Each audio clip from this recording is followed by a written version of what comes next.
We're talking about walkable schools and neighborhood schools this week at Revitalize or Die.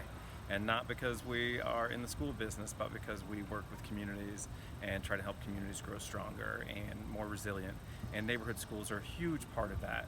The neighborhood schools are an anchor to the community, and they're so important because they bring people together. These institutions are so meaningful because of what they stand for, but also because they provide additional life on the street. And kids that walk to their school bring life to the street that 3 times a day.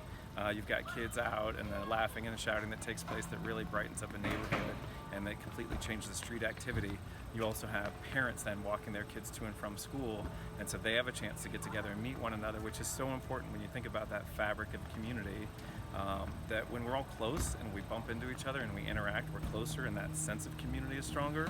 But as we move things out to the edges, as we pull people apart and put these institutions out on the fringes, we lose that sense of community and that togetherness that we once had, because then everybody's in their car and not interacting. So, these schools are incredibly important, and we have to work to keep them in place because that's how we grow stronger. Parents get to know one another, parents get to know the teachers and have a bigger part of the school system. And by treating schools as a community as a whole, we improve the school system. And we also remind people that these buildings aren't disposable.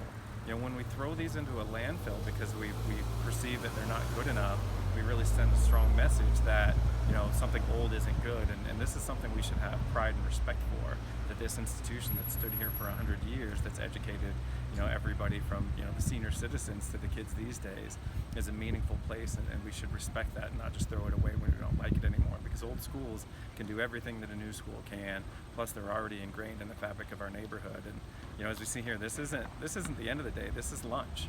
And so all these 4th and 5th graders get to leave for lunch, and they have autonomy.